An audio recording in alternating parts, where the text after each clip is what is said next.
Hey, I'm Jordan, and you are now tuned in to the Things of That Nature podcast, where you owe it to yourself to enjoy the experience.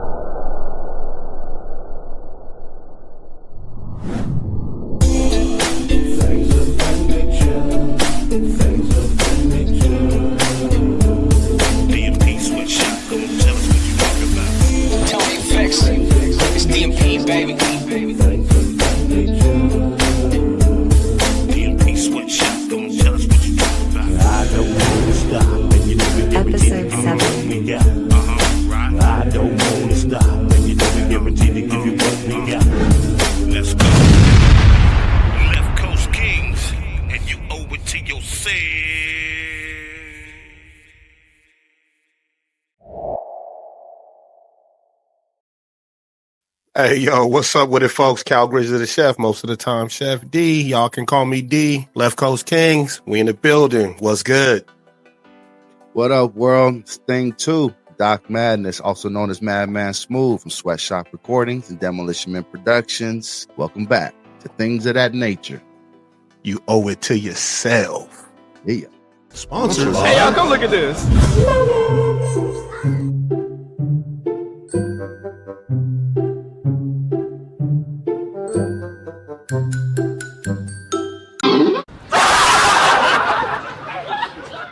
What's going on, Doc? What up, my man? How you feeling, D? Oh, man, I'm feeling better. Getting over this bug. You know how that goes, man. Luckily, that healing broth came in handy. You feel me? Had me bounce back better than any other time, Definitely. Yep. I'm glad you're getting a little bit better, bro. Kids is all back healthy. So that healing broth, man, double dose it. You know what I mean? Oh, man. For the last couple days, I've been on it. And a shot of that warm hen dog. Yes, sir. Yes. No avocations and no sponsors and no ads, but still it works. You know it. So what we got on the agenda today, man? Oh, man, we got a special one. A very special one. Not that they're all not special, because they all are. Sure. But this one right here, this one goes out to the education right here. We got some pioneers that definitely got some good things in the work, man. Some educators that are going to be tapping in. But you know a little bit more than this I do, bro. Why don't you go ahead and give me a little bit of background from these individuals? All right. Well, this upcoming segment, of course, Unfiltered Convos, will be we're going to be touching on the state of education. And I got some good friends of mine who are educators, all from that hometown. Proud to be from Pomona, man. Plus my big homie from the Bay out there representing the Valley Joe. They gonna tap in with us, man, and give us some serious game on the state of education. And this is for the kids, man. Because they are the future, right? Like Whitney said. Come on. That's true, bro. Well, man, I'm looking forward to it, bro, because I got a plethora of kids and extended kids and people that I help, that ain't even mine, that I raised like it's mine. So I always want to tap in and see what's going on with this system, man, because it's changed since you and I were in school. So, yes, sir. That's a big change. And, to see some of the people that's in there now, that's why I call them pioneers, because they doing some good work in there, man. They've been putting in their effort. Definitely. And they come from that turf, even Valley Joe, they come from the turf, man. So these people are putting in and not just talking about it, man. So that's what I like to do.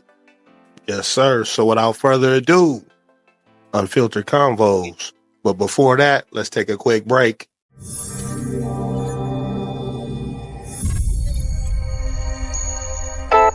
Alright, we need to break the show right now. Doc has gone mad.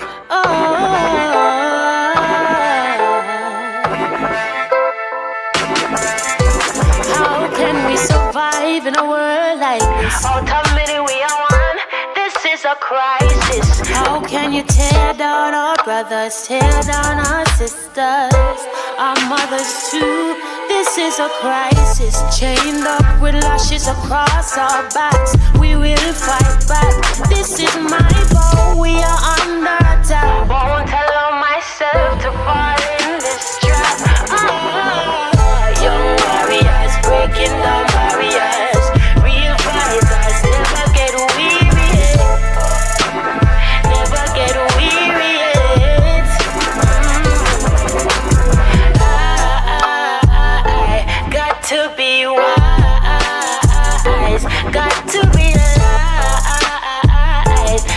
leading us with light in disguise.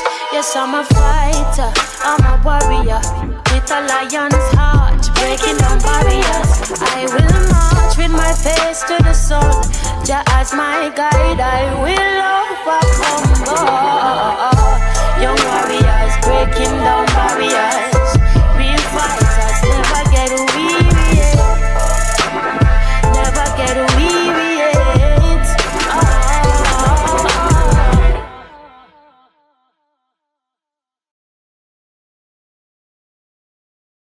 Hi, my name's Sophia.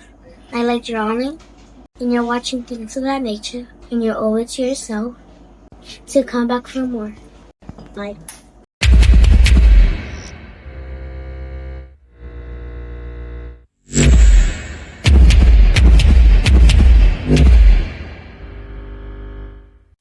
All right. Welcome, everybody, to Unfiltered Convos. Today, we have a panel, and we'll be discussing the state of education. And if I could get everyone to introduce themselves, starting with my man up at the top there. All right, man. I'm Ernani Santos, a.k.a. the game orchestrator, administrator for a charter school in Northern California, elite public schools in your tall can't face, man. Happy to be here this morning. You did. Appreciate you. And pleasure to be in a room with all you folks. You feel me? Yes, sir. And to the missus down below. Good morning, everybody. My name is Dr. Christina Camarena, and I currently work for the Juvenile Justice Court Schools. And I'm new to Northern California, so I'm learning a lot in this area. So I'm looking forward to hearing what your thoughts are. Thank you. And of course, my man down below. All right. My name is Dr. Anthony Rice. I work for Moreno Valley Unified School District. I'm a principal at Moreno Valley. It's the largest school in the district. We house about 3,000 students and over 160 teachers. So I've been working in Moreno Valley. I want to say this is my 5th year, but I've been in education. This is probably my 25th year in education in various capacities. So I'm just glad to be here so I can get a little bit of my content. I don't appreciate it. Moreno Valley, huh? I just moved from. Oh, okay. Excellent system out there now. Definitely. My sons were both in kindergarten. Since kindergarten, they started the DLI program out there. I mean, and which is those that don't know, it's a dual language program. They teach Spanish, and basically since kindergarten on up, it starts off at 80-20, I believe. Then it goes to 70-30 every year till it's 50-50, and then it goes from that point through high school. So I'm blessed that they both are excellent in Spanish right now. One's in high school and the other one just started middle school. But we did move to him. But I mean, the system out there was great. Got it. Appreciate that. Yes, sir. So today, I just want to get everybody's take on the state of education, especially with us minority kids, because you know, as me and Dr. Rice know, through elementary, you know, we didn't see teachers that looked like us until what was it? Mr. Anderson, Coach Anderson in 8th grade, or Simon at junior high school. Yeah, no, and Mr. Anderson, I think it was the only. I mean, he was a locker room attendant. Yeah, but that was like, besides Mr. Joseph, the principal. Yeah. I mean, we didn't see anybody that looked like us in school. You know, that was teaching us. Yeah. So we just want to get you guys take. The floor is yours. We just hear the soap game. Oh, soap game. So, I mean, this is part of the work that I do. It's called the Color of Leadership, and it's just, you know, it's profound. A lot of times when you don't see individuals that look like our students in the classroom, and then we want to recognize and understand why our students are struggling all the time. And you said it perfect, Deshaun. I mean, think about our experience early adolescence, because we kind of grew up together from Philadelphia on up to Gary, right? And from Philadelphia, we had no Black teachers, no Black administrators in elementary, you know what I mean? And a lot of times, you know, we would cross paths in the office based on disciplinary experiences, right? You know, you'll see a lot of other students. Yeah, you'll see a lot of other students do the same ththings that we were doing in the classrooms, but a lot of time the punitive measures were based on the students pretty much predominantly of color. And one of my experiences, and I was going through my photo album yesterday, and I didn't realize, and I share this story a lot in terms of just the disproportionality of things, and looking at at that early age, and that was an early 80s. And you talked about the DLI program. Me and Deshaun was in a bilingual class with all students that predominantly spoke nothing but Spanish, and didn't really understand why we were in those classes, right? Based off of, Deshaun was highly smart. You know what I mean? I wasn't. I hated school, and for me, it was just something that my time there a lot of times was pretty much, I really didn't have a connection with folks because of just based on some of the things that we were dealing with from a home standpoint. And so nobody really tried to connect that, right? And so we were just coming to school on a daily basis, really with no support, just being a student and not being successful, and they're really not understanding why, because a lot of times our parents were working, they were just doing, working 2 jobs and making sure that, food was on the table and we have clothes on our backs. And so, as we look at it as adults, and I always say that the system kind of failed us because, you're looking at a lot of these, these practices that were happening back then, and now we're kind of coming to a understanding away. Well, now, a lot of our African American kids are struggling. Now we're coming up with all these initiatives and things like that. So for me, it's very important for me to get into education because I really wasn't, I didn't want to be an educator. I honestly wanted to be a dentist. And so my thing was, going to college and, having a career in football and doing all those things. And when I started coaching, it was something that really I was passionate about because I saw kids that looked like me in the same spaces when I was in early adolescence, and they just gave me an opportunity to say, look, I either need to give back or even give my perspective or go a lot deeper into the understanding of why our students of color are struggling in the educational system. So and Christina talks about it. She's very articulate when she talks about it. And because I had her on my show, man, and I'm going to tell you, she was a monster when she was talking about this stuff, man. And so I'm going to give her an opportunity to kind of share her perspective on it. We all went to school together. It's a little different. Yeah. Yeah, we definitely all went to school together. I originally went to school in Watts and then Pomona. And in Watts, I was the only Mexican. In Pomona, I was one of many Mexicans, but the structures in school were the same. There was definitely an unspoken structure that was designed to pipeline kids like us into either the juvenile, the juvenile justice system, or somewhere, I told you I'm getting over a cold, so I'm sounding like a frog. You good. So anyway, I think it's important that we analyze the fact that maybe we felt it coming up. We felt that there was a structure that was kind of guiding our destinies that nobody really spoke about openly. But I think we could intuitively feel what was happening. I saw it in all the young Black and brown males that I grew up with, many of them dead now or in jail. Very few who have made something of themselves. And it's not from an inherent lack of smarts or ability or potential, but it's from a very structured system that is designed to fail us collectively. And now that I work in the juvenile justice system in the court schools, most of the kids in there are Black and brown. So I'm like, this is my time, to tell you, you are literally in the pipeline. You are the result of K through 12 damage done, right? And this is where you've ended up. And what's next for you? It's either prison or you go back into the streets and you die in early age. But very few of you are going to have an opportunity to do something with your lives if somebody doesn't step in. So I very much view my current position as a triage nurse, like a triage educational nurse, right? This is the time to actually point out where you're at and help you with the next steps. So in fact, last week we had our very first youth graduate with 2 AA degrees while being locked up. That's what's up. That's good stuff. That are helping them to get their degrees. So we're actually, we're subverting the system every chance we get, and it doesn't make us popular. But we're certainly doing God's work, in my opinion. Yeah, no doubt. That's crazy. Definitely. I would like to just add something to that, because you said something that resonated with myself. Growing up in Pomona, I moved from actually LA to Pomona in my 7th grade year. I was raised out in Pomona.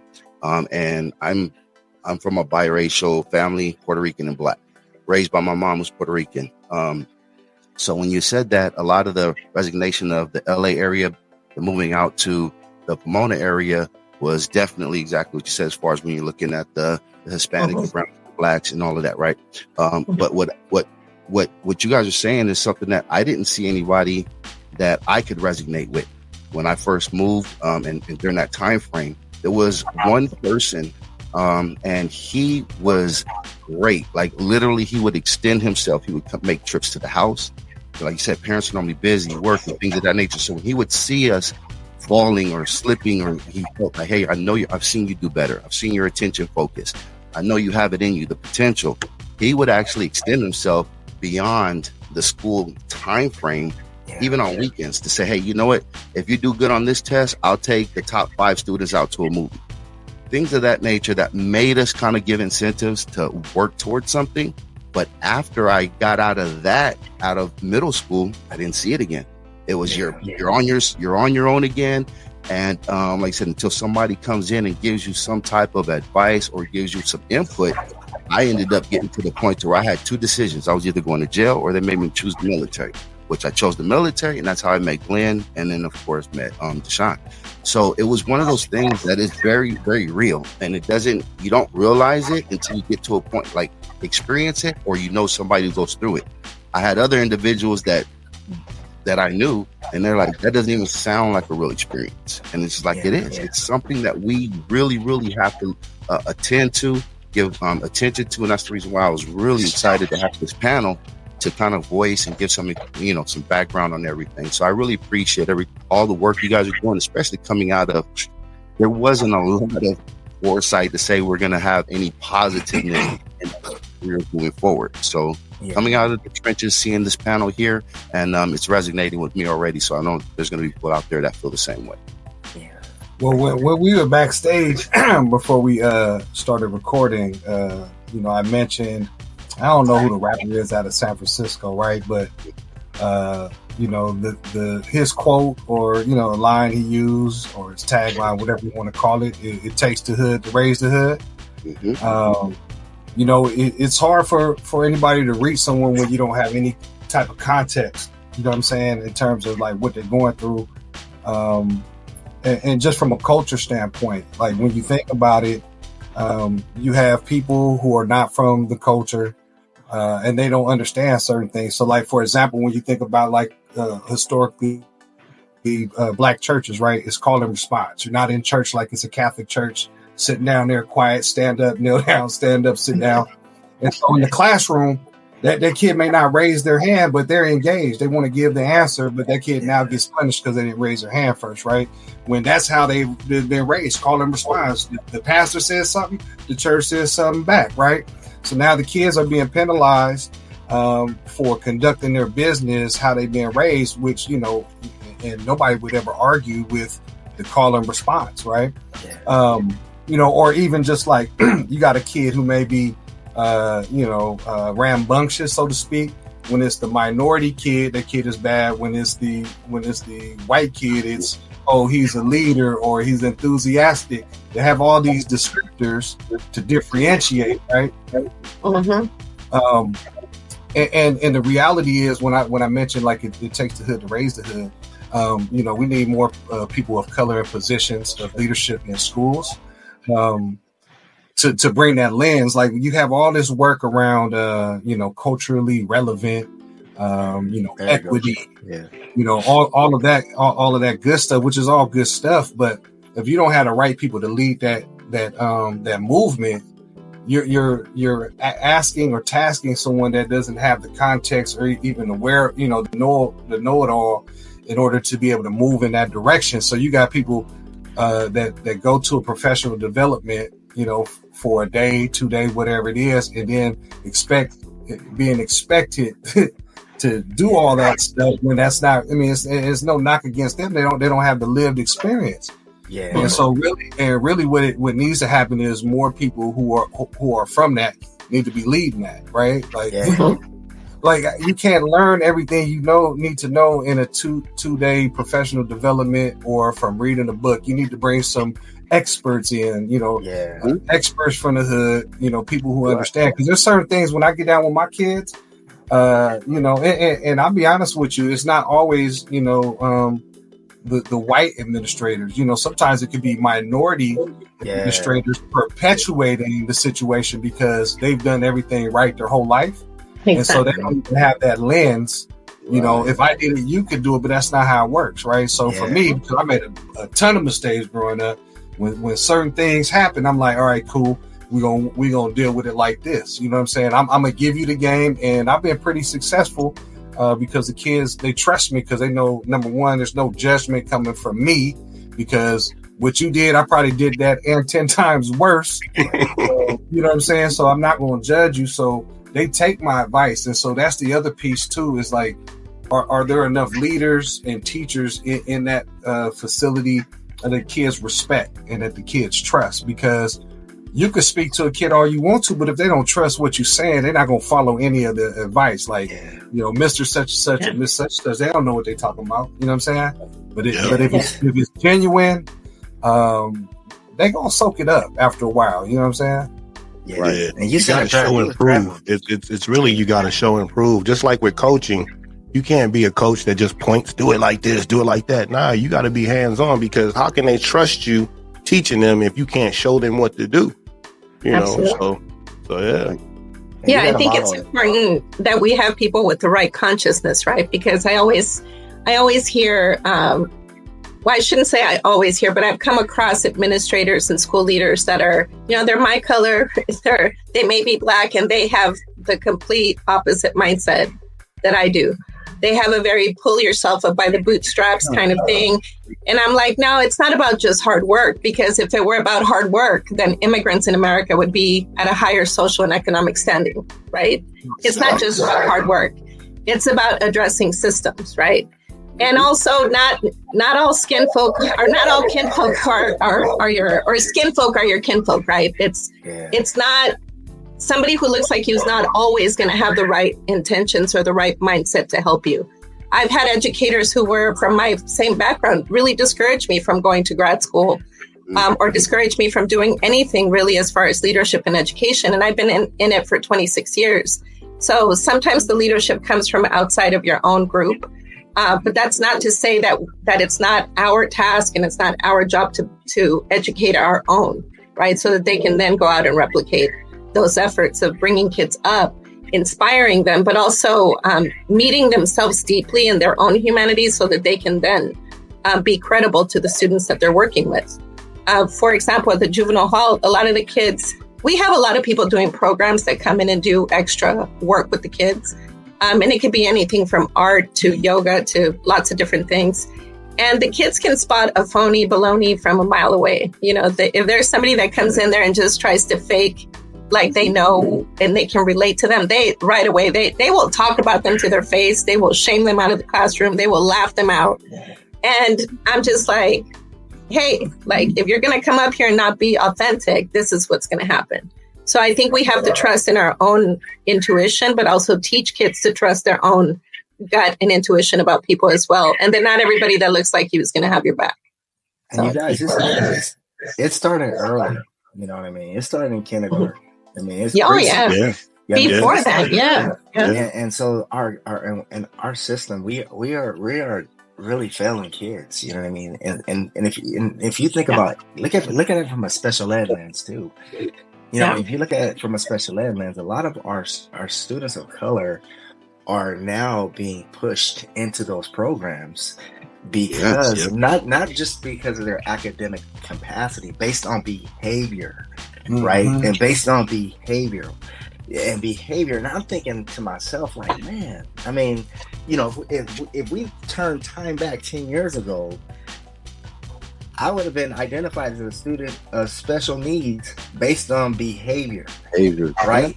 Based on behavior. And so just being able to have an opportunity to really work in that capacity of special education, looking at the disproportionality of African-American students that are getting, especially boys, getting pushed into these programs. I continue to keep saying that we keep failing. We're failing our kids, and they're putting all these initiatives, and you see all this money that they're throwing at it, but the numbers in the data is not changing. And the reason why the data is not changing, because a lot of times, like we said it, until we find more individuals that really can understand and that look like us, and you said sometimes they perpetuate it, because we have some people that, like you said, Christina, pull yourself under the bootstraps. No, that's not what it is. We need people who understand and have a little bit more grace, because a lot of times we don't have enough grace for our students, and for especially our students of color. You know what I mean? So it's unfortunate that we're still, you know, we're having these conversations, but it's important conversations to have, because at the same time, our students are looking at us for help. Right.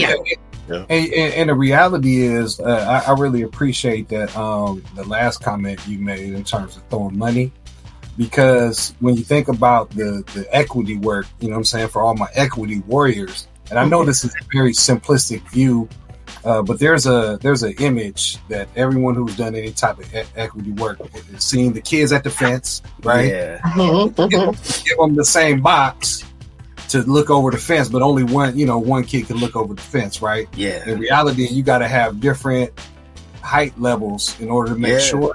But it's not just about the money, right? Because if you gave everyone the same, you know, so like my school, we do a really good job of trying to get the kids the requisite technology.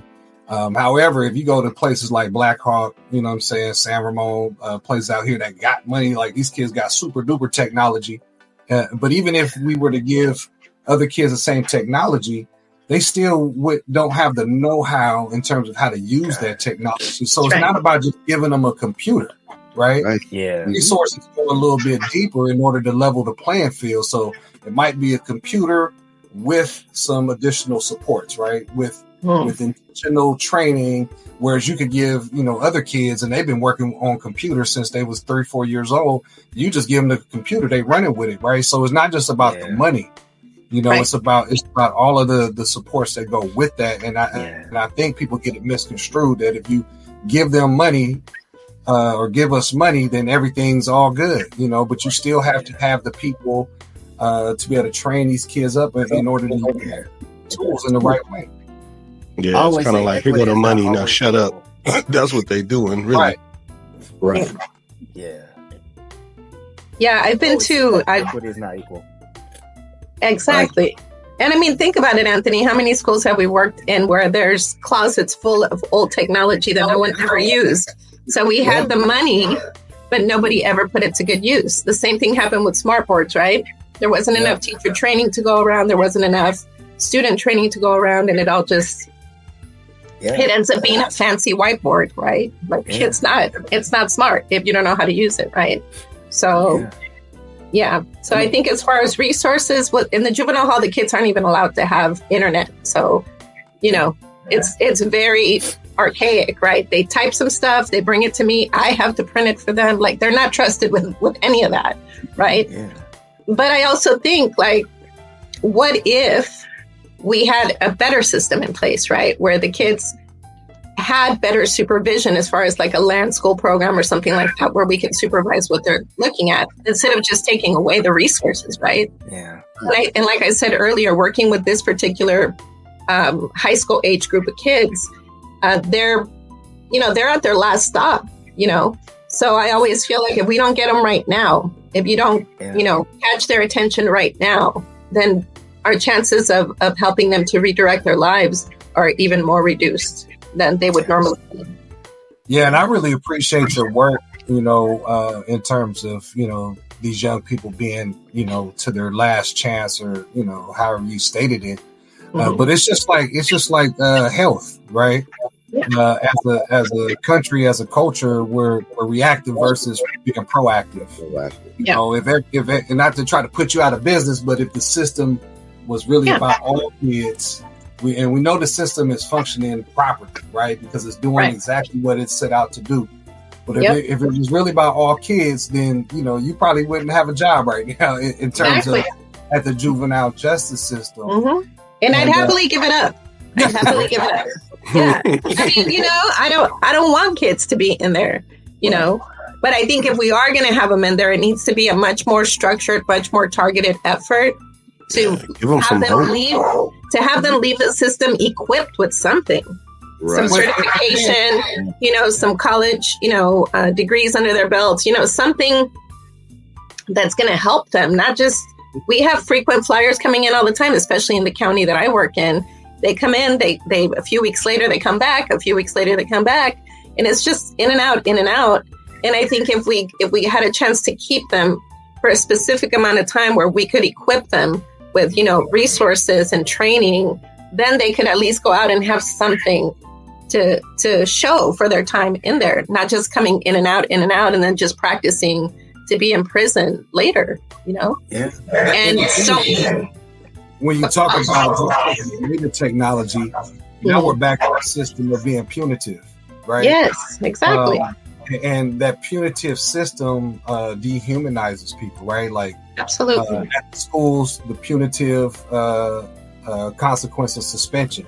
Now these kids are at home. I think Dr. Rice mentioned, parents are working, so there's not even supervision at home. So this punitive is actually leading them astray, right? And one of my business partner, good friends, his name is Dr. Ijoma Ananuju. He states that when that happens, you dehumanize the young people in the educational system. And what we do know is that people are always looking for affirmation. I don't care how old you are, you're looking to be affirmed. And if school is not affirming you, the streets are sitting there waiting with its arms wide open. We will affirm you, if you don't have anywhere else to go. And then we wonder why some kids or some of the young people end up turning to the streets, right? Because they're being affirmed. And they're being affirmed for come as you are, right? Come as you are. And at school, at schools, it's not like that. You feel me? Yeah. So think about this. I mean, this is systemic, right? And if you go back 400, 300 years ago and think about it, prison is a business. You know what I mean? It's a business. It's a business, right? Just like if you look at schools, they haven't evolved. Schools from 100 years ago have not evolved, right? And so it's business, right? And so think about it. And I even think education sometimes is a money grab, because sometimes you get a hot topic, and then we're putting money to it because they worked with a small group of individuals and they've had success with that, right? And so everything is a money grab, right? Everything is a money grab. And think of it, and I always revert back to history. When you go back to history, and history always repeats itself.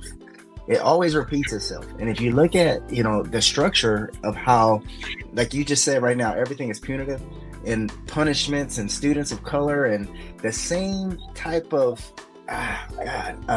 rhetoric that's always going around in terms of, how do we change a system? You know what I mean? We got to go back and look at where it started. You know what I mean? We got to go back and look at where it started. And when you know where it started, you'll understand that things aren't going to change until somebody is very, very, very, you got to be courageous, because at the same time, when you're not courageous, you can get blackballed into, what I'm saying? Because they'll silence you. You know what I mean? They'll silence you. That's why it's very important how we, when we send out a message, because we got to be very creative and very respectful how we say things, because a lot of times in the work that we do, a lot, it's not, you don't see a lot of people of color really running these systems. So it's different. Yeah. 100. And you bring up history. When I first heard this, I was like, what? Because in theory, the action of integrated schools seems good, right? Everyone can go to any school. Doesn't matter of your race, your color, whatever. Seemed really good. But when you really go back and really think about it, when they first desegregated schools, what did they do? They shut the black schools down. Many black teachers lost their jobs. And then all of the minority students got bused to a white school, right? Now, and I'm going out on a limb because I wasn't there at the time, but I would venture to say that the white educators didn't have any buy-in with these kids coming to their school. Matter of fact, most of them probably were against that, but they were forced to do that. So do you think that they were really pouring into the black and brown students? No, they weren't, right? And so that, going back to the earlier statement, it takes the hood to raise the hood. Those kids were better off staying in their communities with people who love them, right? Really, what should have happened, instead of desegregating, they should have just gave these communities the resources in order to have everything necessary to educate their kids, because I'm for sure that they weren't, the educators weren't 100% on board with the desegregation of schools. So now the system is perpetuated even more. You know what I'm saying? Like, and almost when you think about it, like from a conspiracy theory, when you think about historical events such as Black Wall Street, right? Where these African American people were really doing their own thing, right? How do we stop that? Well, let's bust down what they're doing, and let's put them in our schools, and then we could perpetuate whatever's going on, because they have it figured out. You know what I'm saying? Yeah. So that historical lens is critical. Right. Yeah. Well, John D. Rockefeller, when he founded the General Education Board back in 1902, he was quoted saying, "I don't want a nation of thinkers. I want a nation of workers." So that tells you then it wasn't designed, especially for any of us. You know what I mean? To do anything other than to work for them, because we didn't have a choice. So it's, that's scary in itself. And we have to. Go ahead. Sorry. No, go ahead. No, I was saying we have to consider the fact that a lot of schools are just so weak in teaching history, right? That if we understood that the foundational documents of our country refer to Black and brown people as not equal, right? We were savages. We were 3/5 of people. We were not considered even worthy of personhood, right? So if we fail to educate our students about the foundational, racism in this country's establishment, then how will they ever understand their place in a system that is doing exactly as designed, right? So I think teaching the unspoken history, or even when we talk about, desegregation in schools, most people don't even know that Brown versus the Board of Education was preceded by Madnezz versus Westminster in 1947. Right. Brown versus the Board of Education came in the 50s, in 54, I believe. So we don't even know that, these things. So for 26 years in the classroom in middle school, when I was in regular public school, I taught all these things, and always it didn't make me popular with administrators, but I didn't care because I knew that planting a seed was more important.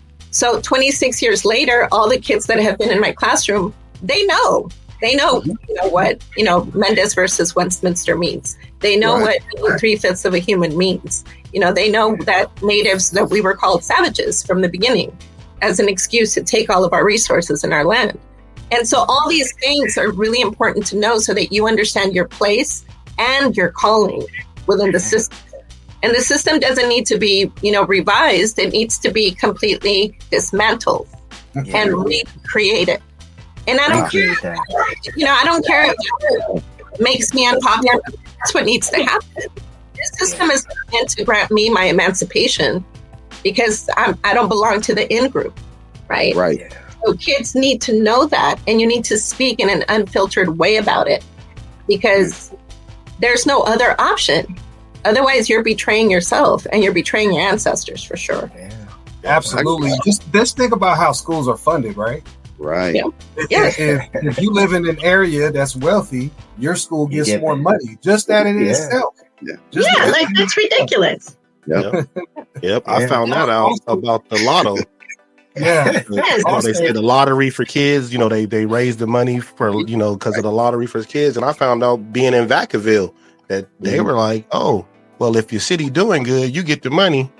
And if the city isn't doing good, you don't get anything. And I'm like, well, how you helping schools then? You're not helping schools. You're just helping the people that, that don't even really need it. Like, what about the people that need it? Like, I can remember my grandmother telling me stories of having to walk to school. Now, she grew up back in like the 1920s, right? Living in Augusta, Georgia, and they used to have to walk to school. Don't let it be a rainy day, right? Because the black kids don't get picked up by the bus. The bus drive by them. My grandmother said if you came, they had to wear all white. If you came to school dirty, any kid of color, go home, change. The other kids come in muddy, dirty, they don't care. They come into school. So that, that even set from even back then, you know what I mean? It's just, and that cycle continues. I've dealt with it with my kids going to school, always being picked on. And I'm like, okay, why are they being picked on? But this little Johnny over here is doing the same exact thing. Matter of fact, him and my kid were doing it together. But this little boy, hey, go, he's just rambunctious and yada, yada, yada. But my kid's a troublemaker. And I'm like, how is that? Right. Where does this balance? You know what I mean? Yeah. And then you wonder why kids of color lose interest in school around the 4th grade. And my aunt, who's a former educator over 40 years, she was telling me this, she was like, okay, I understand they're doing good in the 2nd grade. She was like, but the average black kid lose interest in the 4th grade. Watch your kids because it's going to change. And it definitely did. And it was like a struggle, And again, it's that dehumanization process, man, that disengages kids. And I think earlier when you were talking about Madnezz, that's another thing that it needs to be changed. Like you said, blow the system up. But schools for black and brown kids, there is no affirmation in any of the curriculum, right? It's always the mill U.S. history, but we don't talk about all of U.S. history. Right. So part of the deal that needs to happen is that environments need to be created that affirm kids, affirm their backgrounds, affirm where they come from. We just actually did a book study called Ratchetdemics by Dr. Madnezz. And one of the main tenets of the book is just being who you are, being comfortable in your skin, being able to be you.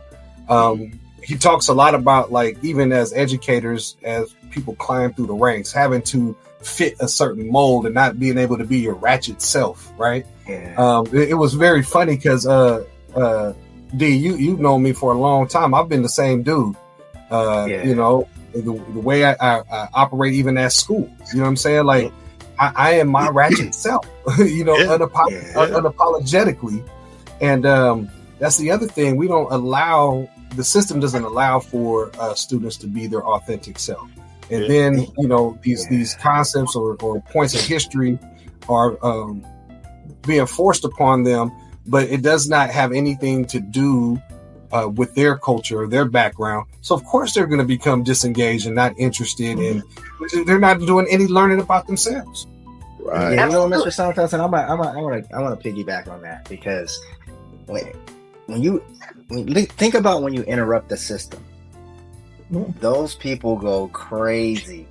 They go crazy. And so when I say that, and I say that very carefully, because, think about all the pushback, because we're trying to implement curriculum that really focuses on the history of people of color, and all the pushback that we got based on that, especially in California, right? You can't, like, say for instance, if you want to do an African American study class, you got to be very strategic on how you do it, and you really can't. The curriculum isn't really fit to put all the information that is required so students can understand that curriculum, right?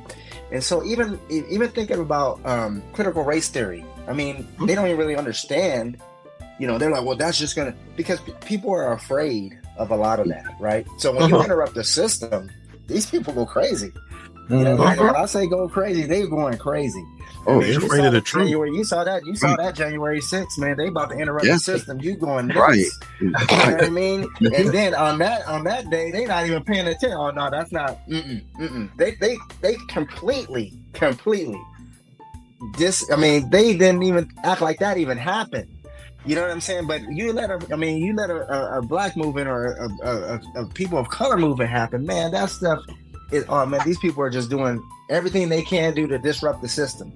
You know what I mean? And it's the same exact thing. But again, whose system is it? Yeah, Right. I mean, they have like Paul Mooney said, they have the protection for the complexion. You know what I mean? So Absolutely. it makes it easier for them to act out and then sweep it under the rug like it never happened. Oh, we didn't do nothing wrong. Yada yada. Let one of us say the wrong thing and it's burn them at the stake. You know what I'm saying? Like they want to shoot from the run up in the White House fully armed. Yes. Right. And They have sent fighter jets out there to kill all of us. They wouldn't. Yes. I mean, it's embedded deep. It's embedded deep in the psyche of the American system, that Black and brown people specifically are a threat. California used to be an open carry state until the Black Panthers started carrying guns. Then they were like, never mind. That's not going to work because your skin alone is a threat. That's what people have been conditioned to believe. Just by being brown or Black, you are a threat inherently. So you don't have to be armed at all. But imagine, as formidable as the Black Panthers were walking down the streets with their weapons, that must have been a sight to see, right? And then California was like, never mind, we can't do it because now Black folks are taking up arms, right? Yeah, we didn't think they were going to buy guns. Right, exactly. Right. So I think it's important, everybody else can be armed. Everybody else can, we have yet to pathologize white males who are by far the guiltiest demographic as far as school shootings. And we have yet to pathologize them. We don't ever speak about them as a group that is dangerous. Ever. They say we don't. Or that there's an inherent violence about it. When America's founded on the inherent violence of we're dangerous when we're running away. You're running away. We're dangerous. When you're just sitting there. Yeah. You're dangerous when you're a young boy playing with a toy gun and get killed within 7 seconds of a police encounter. Like you are dangerous inherently. Yeah. And raising a boy, raising a son, that terrifies me. Walk in and shoot everybody, and they walk in out. Right. They have empathy. McDonald's because it's mental health. They can eat. Yep. So not much has changed. I got a question as far as accountability for the changes, and the reason why I ask this is because I have, like I said, my sons and my daughters, as what we experienced as far as going to school in the curriculum. It's changed dramatically. I mean, since we went to school from the generations that are now, where does the accountability in your eyes fall in that, as far as like not being able to either change it for the better? That way we can go ahead and bring to light some of the things that we're talking about, but it seems like it's been pushed further back. Even though we've moved ahead and we're in 2023 from the segregated area till now, but it just seems like the curriculum of what was being taught is even being pushed back and kind of like, held more down or abolished, I should say, than anything. Because I would bring up things that I was taught to my children, and it's behooving to them. It's something that it's like, what? We weren't taught that. Right. Well, a piece of it is, all the emphasis on state testing scores. Mm-hmm. So teachers are now under the gun, so to speak, to get through curriculum so they can score well on the state tests, which, measurements are always good, you know what I'm saying? But when you put so much emphasis, some of those things you're talking about, like that need to be taught, are kind of brushed over so you can get to the stuff that will allow them to score better on the state test. And again, I mean, assessments are important. But we are skipping over certain things in order to meet those deadlines, right? Because testing is coming up in April. You got to cover what you need to cover in order for them to be able to do well. But for me, I'm more formative assessment versus summative, right?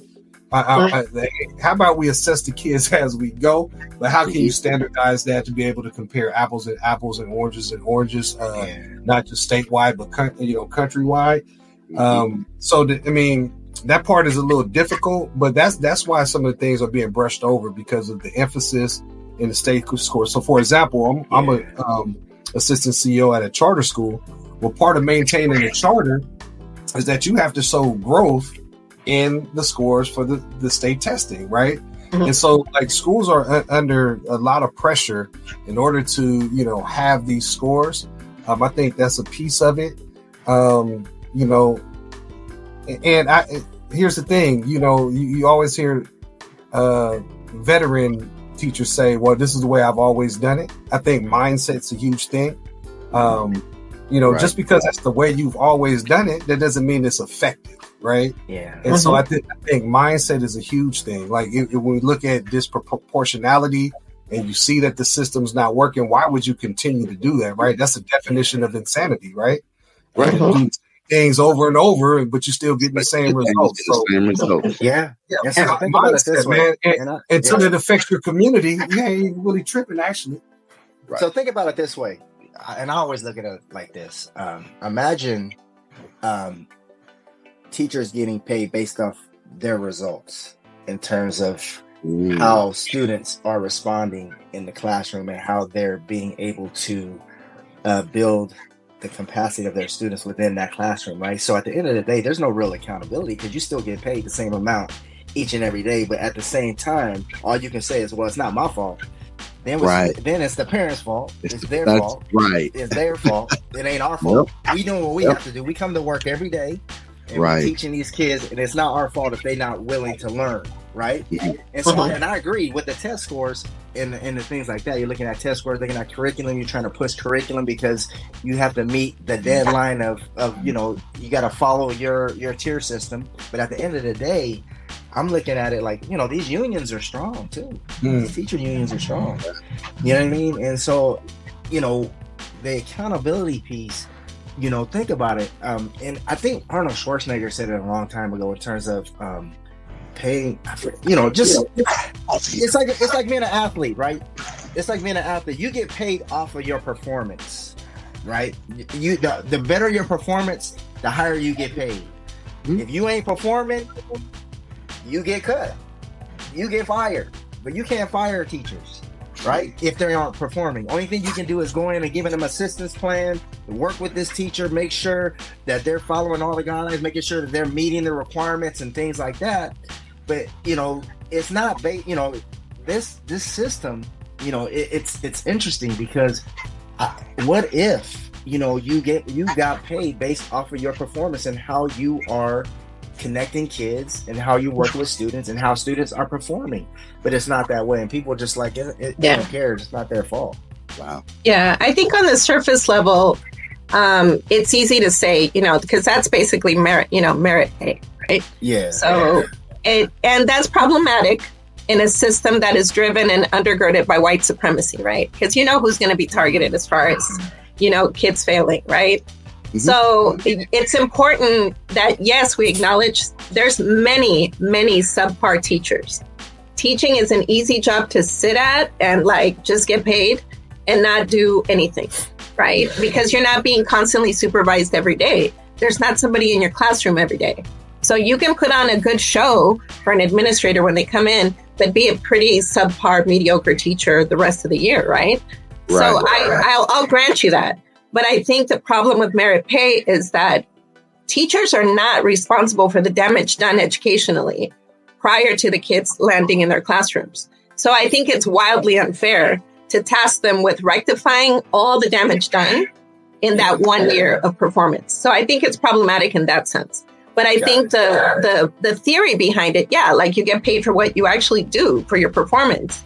I mean, it's not too hard to imagine that could help if you're following the same teacher with the same students year after year and see a natural progression in that way. Then that would make more sense. But to just say you get a whole new group of kids every year, so that's hard to manage, right? Yeah. So yeah. Well, I think in addition to that, like, you know, you have, I mean, when you think about kids when they first enter school, you have some kids who are really, really prepared. You have some kids who not as prepared, because for a variety of reasons, parents working crazy hours. You know, student may have to be with the older sibling. Yeah. But then that's when, you know, again, we talk about equity. That's when the resources need to come into play. Yeah. So now if someone can't afford preschool, and there are programs out there, but it's hard to get into some of these programs. I have a parent right now that's been waiting since the beginning of the year to get her 3 or 4 year old into Head Start. You know what I'm saying? Like we're in a second semester, right? The student still has not started. And so what I'm saying is there's the equity part again. In certain communities, they need to have more because the wages are lower, where a parent has to work 2 jobs just to make ends meet, right? Yeah. So it's not rocket science to understand why some kids come in really, really prepared. And then for those who don't, I mean, that's a huge task when you're having to teach a student the basic things, being able to sit down for a period of time and not get up, move around, run out the class, whatever the case may be. But you know, in theory, I do agree with that, especially when if it starts in TK kindergarten, right? Where, and this is in theory, people are being paid for performance. By the time they get to 4th grade, even if they're with a different teacher, they should have gotten everything they've got because based on performance. But that's all in theory. We know it's not created equal. Right. Yeah. Right. You know, but again, it's going to come back down to resources. You know, a student may not be able to count to 100 in TK. So what do we have in place to help them with that, right? Oh, we'll rely on the parents and homework. Hey, listen, after working 2 jobs, you know, which parent really is going to have the energy now to put, you know, and some parents do, you know, but in reality, I know when I come home from work, now I'm tired. I'm tired. And some families don't have to do that, right? They work 1 job. If the student needs help, they have the money to go get, go to Sylvan Learning Center or, you know, wherever you take, you know, they have the resources. And sometimes kids just aren't developmentally ready. That's right. For certain things. Like to me, it boggles my mind that you have kindergartners being forced to learn how to write at that age. I'm just like, what if they're not ready? If they're not developmentally ready, why force it? And not everybody's the same. Like there has to be room, you know, in the world for the artists and the misfits and the musicians and everybody that helps us to survive in our humanity, right? Not everybody's special needs. Exactly. So, I mean, special needs. That's what they do with them. That's what they do, but especially boys. Like, I know Anthony and Dee and a few others touched on this, but it's true, especially about the boys of color. If you are, you know, if you are Chad and you're blonde and blue-eyed, you get to be rambunctious. And if you're black or brown, then you're a troublemaker and you're a future criminal, right? So, and I see that incredibly, especially at the hall right now. You would be amazed. Well, maybe you wouldn't be amazed at how many of the boys are at the intersection of not only special education and the juvenile justice system, but add to that the foster care system. So these kids have all these things intersecting at the same time. And we have the nerve to say, why aren't you doing better? When structurally they've been beaten down by 3 major systems that were designed to destroy them, right? So no, that's why I'm like, you guys, this is triage. Like, believe me when I tell you that this is what we have to get down to business. And when I get them to sit down and do their work, they're amazed because they're like, why are you always trying to teach us? And I'm like, well, you know, I'm the teacher, right? So, right. And they're like, this isn't real school. We're in jail. Like, you don't get it. And I'm like, I don't care. And once we got through and the trust was established, you would be amazed at how amazing they are at writing, at expressing themselves, how much they have inside of them that has yet to be expressed, that nobody has ever given them a chance to write or say or express in any way.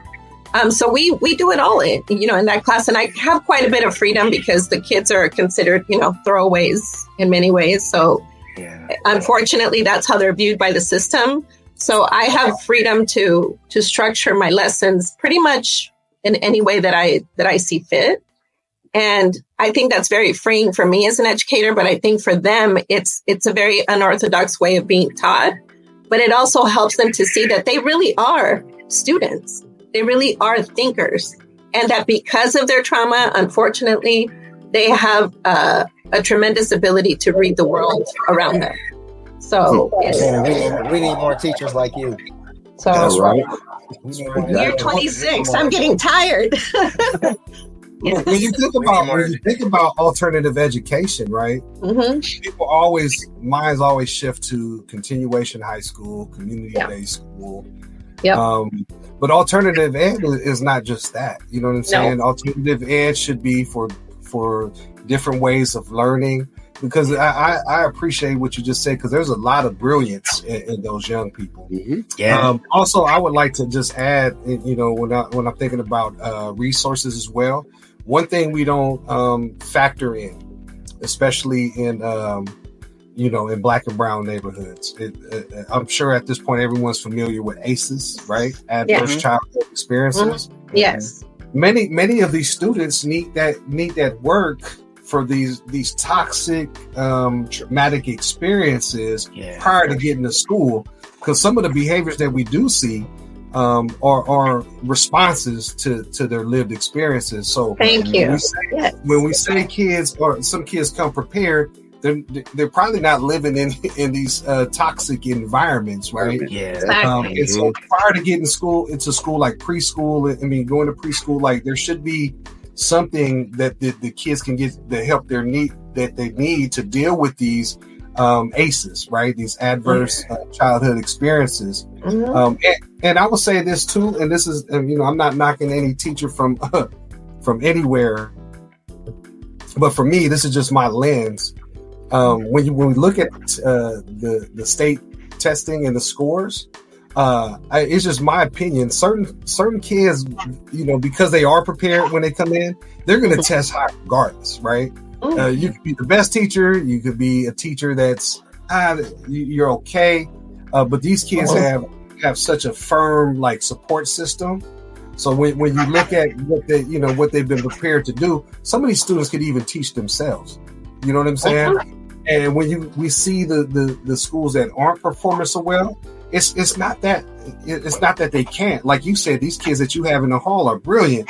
They just need those extra supports, and it's not always educational either. Thank you. Exactly. It could be counseling. It could be whatever they need to deal with what has happened to them. I'm reminded of a video that I watched on ACEs, and they gave the imagery of a kid just walking across the street, avoided one car because your body responds to stress, right? Mm-hmm. Fight or flight. You could get past that, right? But when you're in the middle of the street and you're dodging cars constantly all day long, boom, it could be this, it could be that. That wears on your body, that wears on your mental. Do you really even think that school is going to be the most important thing in your life at the time? No, it's going to be survival. It's going to be having a roof over your head. It's going to be having food to eat. You are not thinking about any algebraic equation, right? You're not thinking about Pythagorean's theorem. You're thinking about survival. And we can get those things in line, and have the supports for those students. It's always going to be hard. Like you mentioned earlier, the system is set up to do exactly that, to not really provide the support necessary. Absolutely. And I think it was in the 90s and the early 2000s, I worked, because, I'm from Southern California. So I worked with Homeboy Industries and a few other organizations that did community-based work. And I saw a lot of the kids who happened to be out of the system and would be part of the Homeboy Industry programs. And we would do something called Voices of Youth. And when the kids were asked in school, to write something in a regular school context, it was always the bare minimum. It was always very, self-restricted writing, because they didn't know that their lived experiences would be heard or understood or even when we did youth and it was outside of the school day and we did week-long workshops with them, you would be knocked over by the beauty of their poetic voices, right? Yeah. And that's what I think is really important. Sometimes we have to set aside the strict, guidelines and margins of traditional schooling and just let the kids speak. If you let them speak and express the way that they do, even if it includes curse words or it includes something foul they said, it's their true feeling, their true idea. So I think giving bits and pieces of that kind of sacred time during the teaching day, the school day, is really, really important so that the kids learn to honor their own voices. If they don't, then they'll grow up forever thinking that the way they're responding to this messed up, chaotic world is actually pathological or wrong, when in reality, they're having a really normal human response to the shit show that is the world, right? Yep. So they get told to suppress their feelings and everything. Yeah? Yes. But if we let them express through poetry or writing or in any way that comes naturally to them, you are setting the foundation for a scholar in the future. You really are. Then they're going to be like, well, because watch out when they find their voice. It's beautiful. It's a beautiful thing to see. And again, you are creating a culture of affirmation. Right. Based on your own lived experience. You're not creating a culture of judgment, right? Yes. And again, it goes back to the culture that schools are creating. Is it affirming for these young people, right? Or are we just passing judgment based on their circumstance? Because I'm a firm believer, and I don't have any research to back this, but if you take a kid, any kid, and you put them in a certain environment, that kid is going to adapt to an environment, right? So if you take any of our kids and put them with the resources, and I mentioned this in Black Hawk, but there's places like Black Hawk everywhere. That kid is going to then gravitate towards, whatever is the norm there. I'm a firm believer in environment, and you have to affirm them. You have to make them feel that they matter. You got to acknowledge that what their experience is real. And then once you tap into that, you then could show them a pathway out of there, right?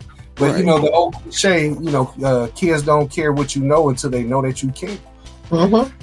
That's true. And also, they don't learn from teachers they don't like. You got that right. We went to Gary High School. We know. Yep, exactly. You got that right. 90% of the teachers were subpar at best. Yeah, they didn't care. Right. No. They were like, get out of here. Yeah. And just imagine if when we were in school, they had that No Child Left Behind mess. Man, they'd have pushed so many of us just here, get out, just go. And we'd be even worse off than some of us are or were. You know what I mean? Yeah. Exactly. Right. And that's why I think the rise of community schools, like the framework of community schools in California, it's not new. Because, in education, we always slap a new label on things and call it new, but it really isn't. There's been a lot of, cradle to grave programs in other states that have been successful.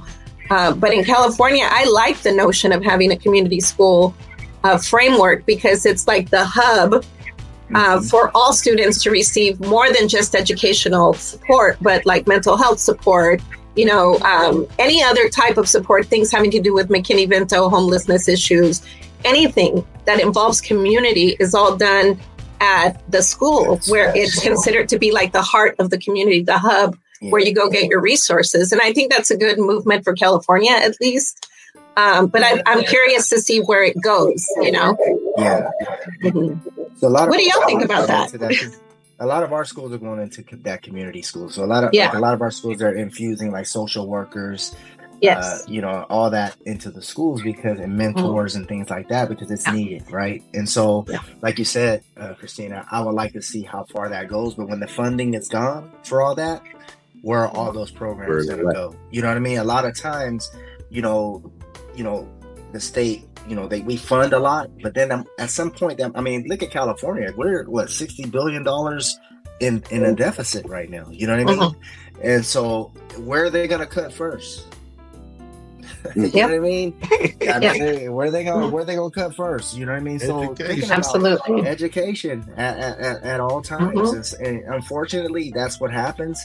But at the same time, putting these programs and these systems in schools for our students is very, very important. So I agree with you on that. Yeah, I would say another consideration that we deal with as well at my school is that, when I look at an educator, I look at like non-traditional educators as well, people in the community, people that the young people respect. But again, like, I think a lot of those people wouldn't even consider a career in education. Number one, salary is a huge thing. But number two, it is so tough now to get a teaching credential. We've had people who were phenomenal teachers, right? But then when they had to start thinking about they got to get into a credential program, do that work. Then they got to pass the CSES. Then they got to pass the CBEST. You know what I mean? Like all these things they need to do, all these hoops they have to jump through. And then for them, the outcome is not worth everything they have to put in, because they have to make a living. They have to do all these things while getting those things accomplished. We lose a lot of great teachers because of Mr. Santos. I call those barriers. Yeah. Yes. Barriers. I call those barriers because exactly. Imagine if you. We came in on an emergency credential, right? Yes, we did. And so, if certain schools you went to, they waived a lot of that. You know what I mean? Just because they knew how important it was for us to have people of color in these schools. And a lot of times, now, you're looking at a lot of these programs are really watered down in terms of really building the capacity for teachers. And then once these teachers get into these classrooms, they're shell-shocked because I don't think that they've had enough practice in terms of understanding how to work with these students, right? And and think about if we think about the teacher profession longevity, it's not. Now that these new teachers are going in, and they're like, man, 3 years, I'm done. 4 years, I'm done. I'm not trying to work with these kids. You know what I mean? They're like, man, then not only, and it's not just even working with the kids. Now you're dealing with, younger parents that aren't really that supportive and how they're, they're really not supportive on how you are really supporting their child. And so then you got administrators who are really, bogged down with some of the things that they have to do. And then they're not really working with teachers as well either. You know what I mean? So it's a combination of so much in our system that is failing, that we need to really look at the small, minute things that are really triggering our educators that don't want to get into this profession anymore. And it's interesting. And I also think teaching has to be a calling, though. I really do. Yeah. I think if you don't have the calling, you're not going to make it. Like, I've had so many new teachers, like, sobbing in front of their students. Like, come on. Like, please don't do that. Like, you've lost all credibility for the rest of the year with this group of kids. And even for the next maybe 2-3 years following, because they're going to talk about you. Right? Yeah. So they're going to tell him that's a crybaby and you can manipulate her or him or whatever. And I think it has to be a calling. If you don't feel it in your soul to help kids and to be in the classroom, then you probably shouldn't be in there. I think if you do your 3 years, your obligatory 3 years before you become an administrator and you move on, then if that was your goal all along, okay, maybe that's different. But I think for people who really go into education thinking that they want to be teachers, and then they find themselves feeling the opposite once they're around kids, then that's not your calling, Yeah. So I think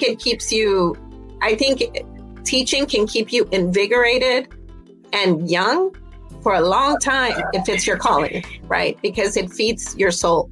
Right? But if it isn't, you will be beat down and you will be stressed out. You'll have diabetes by the 10th year you're in there. And you're not going to be a happy camper, and you're going to be one of those grouchy teachers that just is talking smack about kids in the lounge, But I definitely do think it takes a lot of soul searching to examine whether it really is your calling. And after 26 years, I'm like, obviously it's my calling. I haven't left the classroom by choice. And I think it's important that I keep working with them until I find a better alternative to helping them. So if I see myself being useful in a different context, that's going to impact them in a positive way systemically, then that's the only thing I'll leave the classroom. But, that kind of adds to the point I made just a second ago. You have a lot of people who this is their calling, right? You see them work in the classroom and they're amazing with the kids, but these barriers, right, Doc? Yeah. These barriers in a way discourage or make going through the process not worthwhile for them. Because I know we probably know a few great teachers that have a hard time with the CSATs. Yes. In order to get qualified to teach, and so they just go a different avenue, even though teaching was really their calling. So I'm with you 1,000%. 1,000. Wow. Yeah. But you're right. If I had to go through what they go through now, I don't know if that would have. Maybe I would have been discouraged because what did we have, Anthony? We had the MSAT, I think. Yeah, the MSAT. The MSAT? Yeah. The MSAT back in the day, and then the emergency credential was what got us in. Yeah. And that's what I left. They still have the RECA, right? They still have the RECA, but not the MSAT. The MSAT was replaced by the CSAT. And I've had friends take the CSAT, and they're like, it is so hard. Yeah. And they're comparing it to like the difficulty level of the California bar exam, which is the hardest in the nation, right? Yeah. So I'm like, that's ridiculous, right? Like, I understand having strong guidelines and requirements of teachers, but I think sometimes you're weeding out the good ones. So I would agree with you that sometimes it's just discouraging and expensive to go after this education, which is like the equivalent of like a lawyer or a doctor's education. Because I mean, after high school, we've done like 6-8 years additional schooling, including our doctorates, right? So that's the equivalent of like a lawyer or a doctor, but ask me how much I'm making, not what they make. Exactly. So imagine all that rigorous stuff that we have to do, and you know what I'm saying? And we're molding students, right? We're molding students for the future, and still they can't even look and say, well, we need to pay them. Like, pay them like you would pay a doctor. Pay them like you would pay. Thank you. You know what I mean? And you know what I mean? And at the end of the day, it's just not. Yeah, it's not, exactly. Sometimes it's not rewarding. You know what I mean? It's not, as far as pay, you're right. It's like taking a vow. It's like taking a vow of poverty if you're going to teach. Yeah, but you gotta have passion. But I am with you in terms of kids. Yeah. And the reward is something that's fulfilling to the soul for sure. I'm at a point in my career where at my school I have former students bringing their kids to enroll in my school. Yeah. Oh, that's awesome. It's those types of things that that's fulfilling. Of course, I always would like to make a couple more dollars, but at the end of the day, that kind of stuff keeps me going. And they've made comments to say, I brought them here because I knew you were here, right? So just knowing that type of impact, that's amazing. That's awesome. Yeah. Do you guys feel, as a whole panel, do you feel you have the proper tools in this process to teach what you feel is a good curriculum, as well as, corresponding with the curriculum that they provide for you to go ahead and do good work? Do you feel you have the proper tools and resources as the teacher? I know we always speak about this as far as the student goes. Do you feel like as teachers or enlightened educators, do they have the proper resources to do the job? Personally, no, for me. Yeah. I mean, as a principal, I think as an individual myself, I think I have the right tools, but it's my job to make sure that I ensure that our teachers do have the right tools, right? And so that we're building capacity.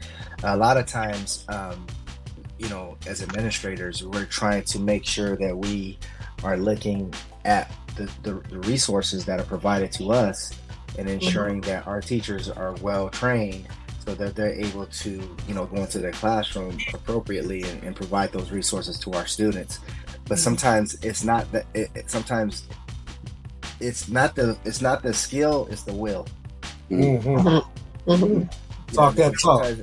Sometimes not the skill; it's the will. You know what I mean? So, you can be provided with everything and give all that information and all the resources to a person, but they have to be willing to go out and, you know, be a little bit more innovative in the classroom, be a little bit more, you know, connectedness in the classroom, so that these kids are more engaged in the classroom. And, you know, like I said, you have teachers that just, they ate and skate. They're done. You know, they go in their time and, you know, they clock out and they not thinking about it.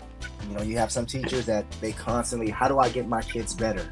So you have some, you know, and it's, you know, it's sometimes it's just, you know, the people that we're dealing with, you know what I mean? And so, you know, so.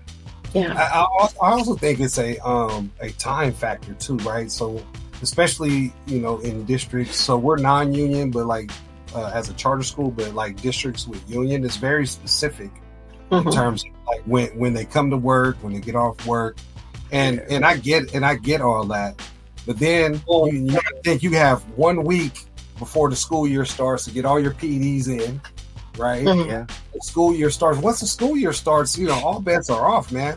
Like the teachers are in the classroom grinding, and then you have like a 2-hour block or an hour and a half block on your PD day. Ours is Wednesday. So especially when you have new teachers, you know, we have a lot of young teachers at my school, which is going back to what you were saying, Dr. Rice, which is really good for us because we see more high will. And I'm not saying low skill like they don't possess. I'm just saying low skill just because they're new, right? I'd rather deal with a situation like that, high will, low skill versus high skill, low will any day. Got it. Then when is the time for the training, right?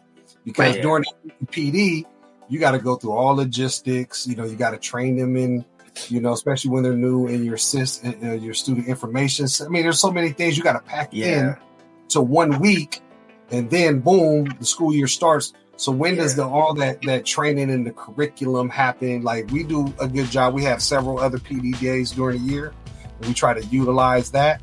But really, the investment is in teacher retention of these new teachers. That way, every year, you guys are all taught, so you know every year you're just a little bit better, right? Yeah. You're not doing the same amount of planning in year 1 as you're doing in year 5. You're tweaking the lesson plans. Okay, what didn't work? What worked? What am I going to keep?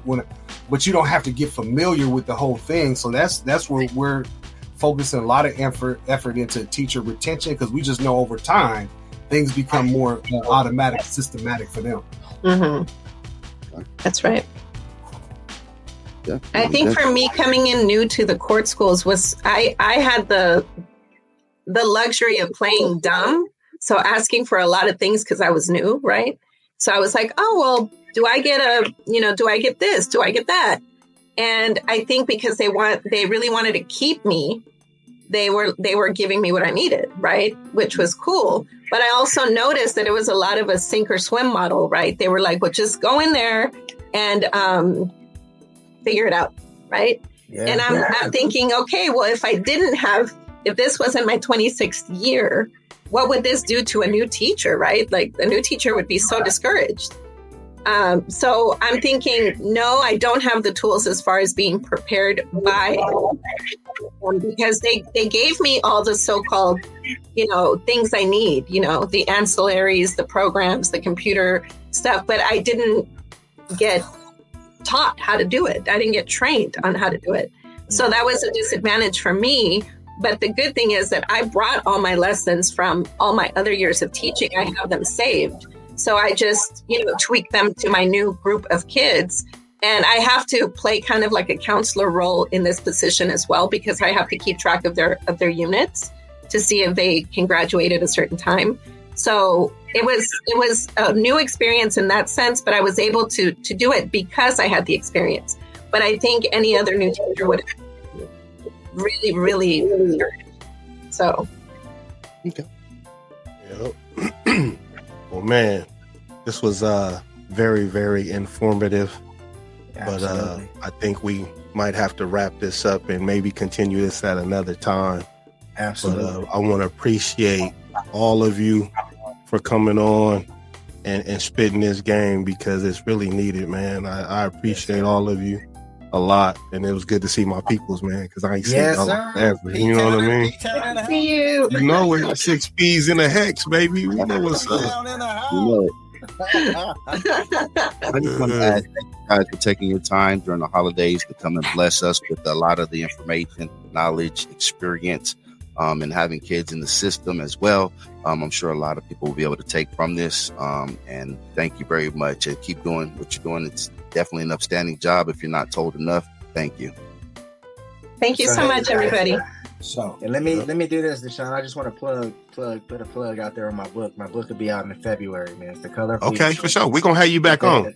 Yes, the holistic experience and the underrepresentation of African American men in education and leadership positions, man. So that'll be out in February. Go on, Anthony. Yes. That's what's up. Yeah. Yay. Right on. And so so it'll be out in February, man. So I'll let you guys know what's up, and then Please do. love to be back on your show, man, so I can talk about some of the components in the book. All Amazing. right, that's what's up. Anybody got anything else they want to say? Please don't log off, though. No, it was a pleasure, man. You know, it was game to be spit, so you know we did that there. Yes, Yeah. sir. Yeah. I appreciate all your perspectives, and it was great meeting you to the new folks that I've never met. Yes. So. Likewise. And Christina, I didn't know you moved up north.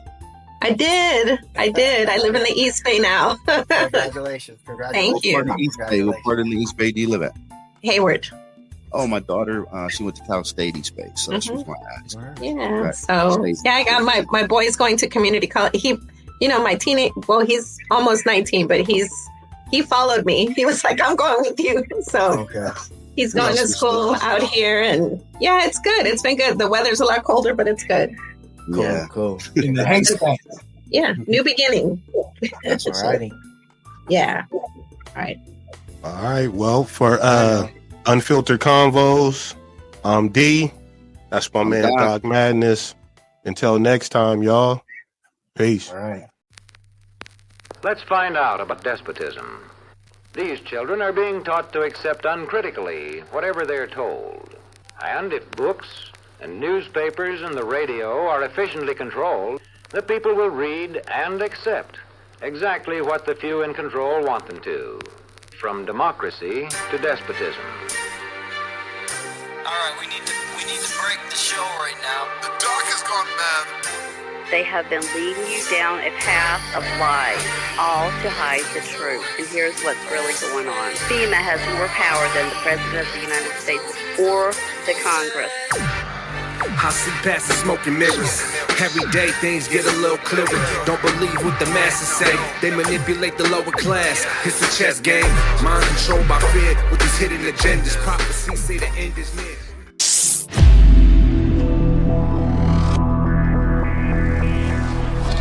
We are back today.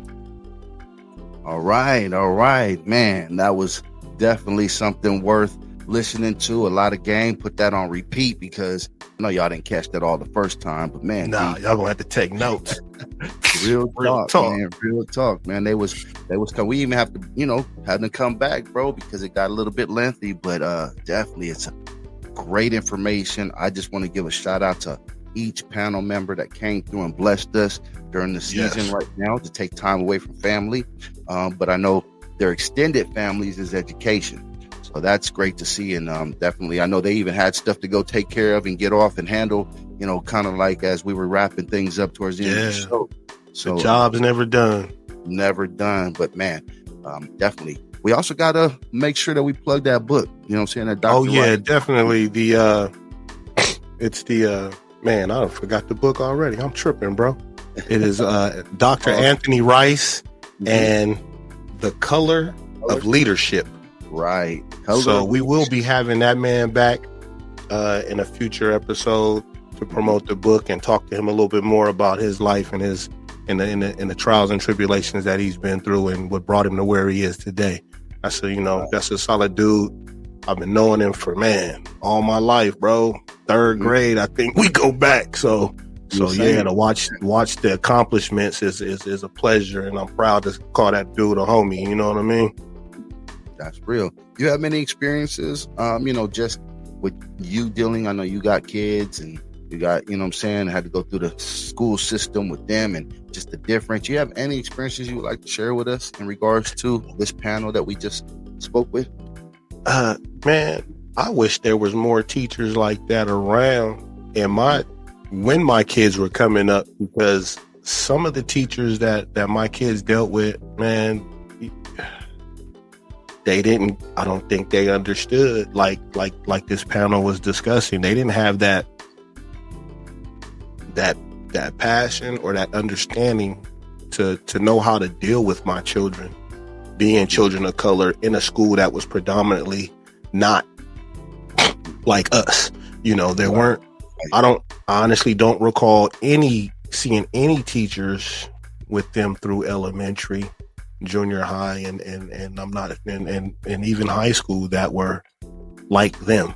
So I really appreciate them for doing what they do, because I know my kids, we went through a lot of issues with behavior and this, that, and the other, but them being treated differently than kids who don't look like them, doing the same things, even doing those things together, and watching, them being treated differently and stuff like that. So yeah, my experiences, I've had a lot of conversations in the principal offices and teacher conferences and board of education. I've voiced my opinion a lot with them, and stood my ground firmly on protecting my kids and their education.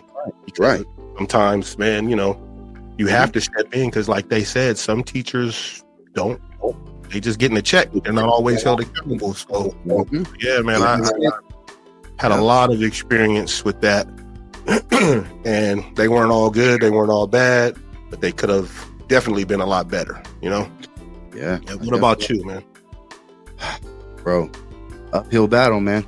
Uphill battle. One of the things that, to enlighten on what they spoke about, just the fact of the punitive action that goes with it. It seems like I dealt with a lot of that, bro, where they're quick to take action or quick to reprimand in certain aspects. And it wasn't so much on behavior all the time. I just think it's the disconnect, because what I teach at home in my base is that children have a voice, bro. And as you notice the panel, that's one of the biggest things that they're saying, because that gets stifled in at school. But yet when they get it at home, if I'm incorrect as a parent and I know that, I'm gonna tell them I was wrong and I'm gonna apologize. I'm not one of those that, hey, it's my way, I'm the parent, it's the right way all the time. So they come from a background where they could take that to school, and some of the teachers take that challenging, because and especially when it came down to certain, like my youngest daughter, she had a project one time to do, bro, and she did the project, and she's enlightens herself. She does a lot of reading, cultural background, stuff of that nature, right? So what happened is the grounds that she wrote her paper on, and this was like, the teacher was like, okay, gave her a low grade on it because he didn't agree with the context of what was written, bro. And because he didn't understand he didn't understand the culture, he doesn't understand where she's coming from, putting it in her own context. So things of that nature, bro, it's a lot that needs to be worked through. But I feel comfortable knowing that we do have people like on the panel that's in there and fighting for that. But there's good and bad, there's pros and cons, but that was just something that stuck out to me. And another thing is that you touched on, and everybody else did as well, is that I don't recall seeing people that look like us, in that nature of teaching. Now, as I would say, I seen more Hispanic teachers than black teachers, so more brown than black, but even that's a scarcity. So, and it wasn't until later on in the years, like high school, junior high, or middle school, however it's being called now. So at that point, bro, it's just something for us to think about.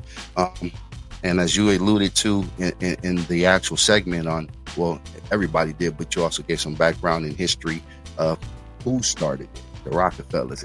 Exactly. We all know that was a separation of family. That was a means to say, hey, we're gonna do this to separate so we can get those people out there, like you said, quote unquote, we want them workers, not thinkers.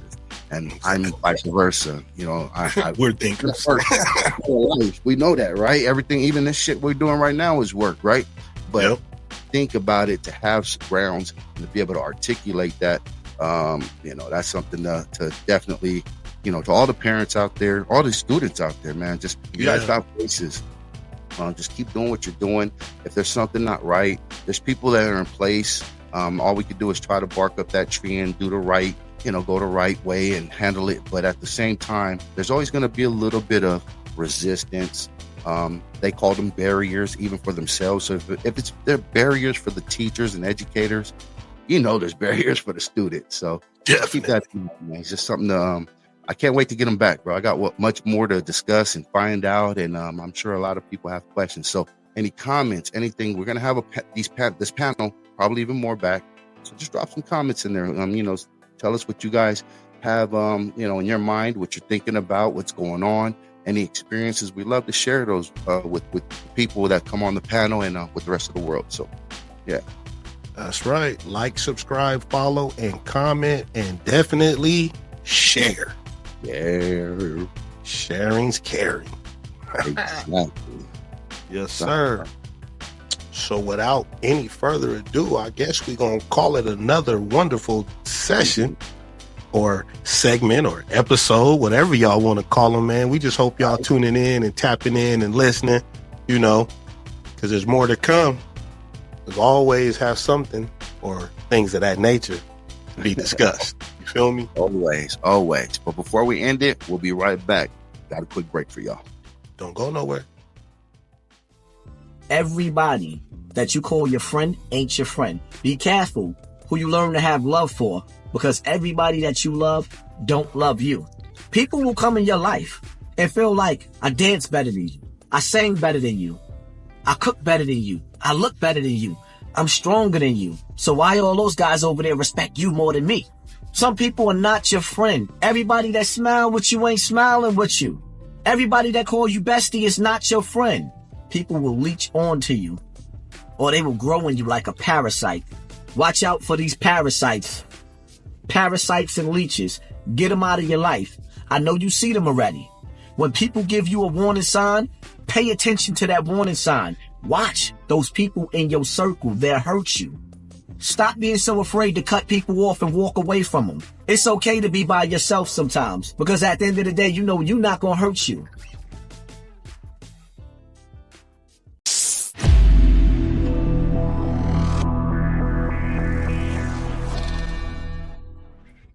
I'm ready to go ahead and get in and dive into some of this food, man. Me too. That's what's up. I got my appetite back. I'm ready. That's right, man. We stay on these hot lights, man, and it gets me hungry. So, man, I'm go ahead and give my shout outs, man. Love y'all. Peace, love, prosperity. Subscribe, as we always say, man. Things of that nature. You owe it to yourself to stay tapped in. We got a lot more coming. That's right. And today's show was brought to you by Be Allergic to Being Average. We out. Things of that nature. Things of that nature. D&P Sweatshop, come on, tell us what you talking about. Left Coast Kings, and you owe it to yourself.